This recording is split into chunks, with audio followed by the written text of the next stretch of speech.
Hello, I am Senna, and today I'm going to continue talking about the Nicomachean Ethics by Aristotle.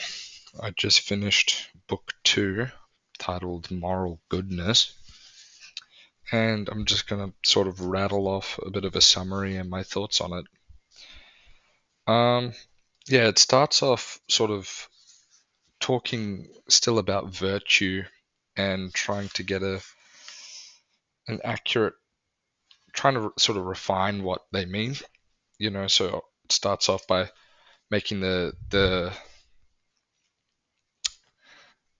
pointing out the obvious, which is that virtue is acquired by habituation. Virtue isn't something that people get; it requires practice.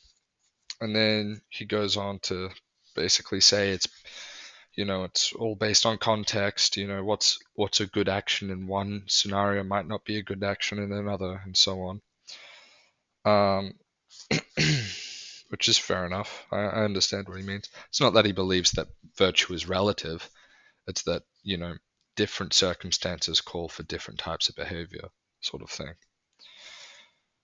Um,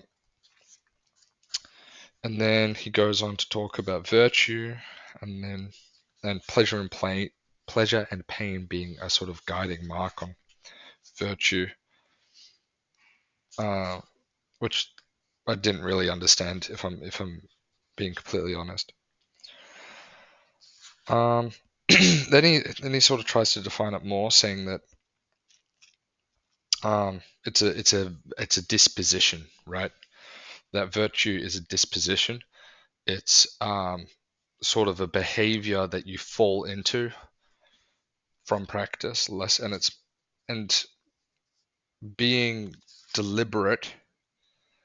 If you do something accidentally virtuous, it's still kind of virtuous, even if you didn't do it. Again, some of it went over my head because I was very tired when I read this. I might need to read it again. But the big thing where most of the juice comes from in this um, is about the doctrine of the mean, right? I'll say this before as well.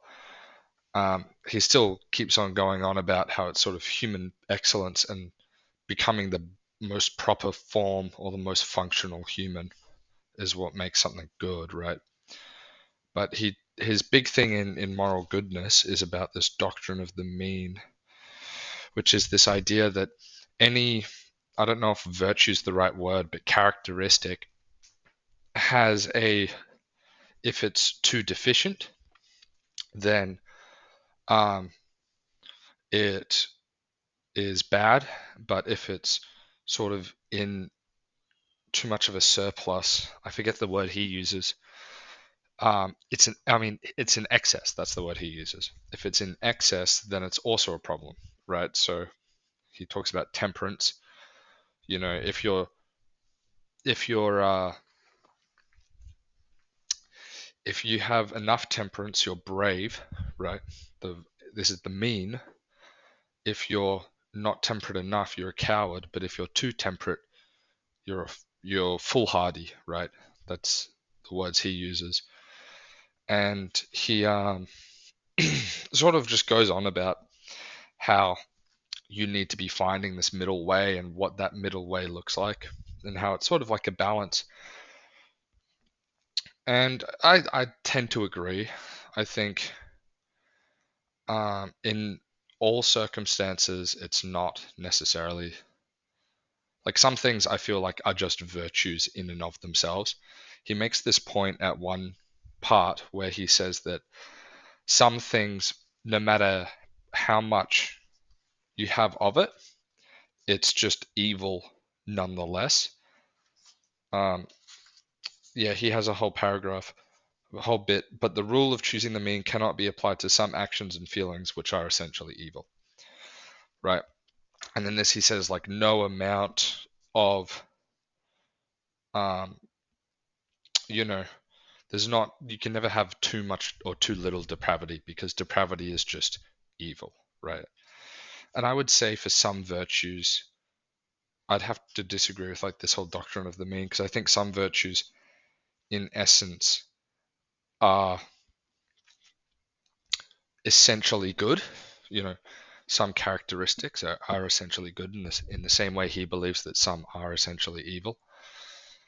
But I understand the concept of this doctrine of the mean.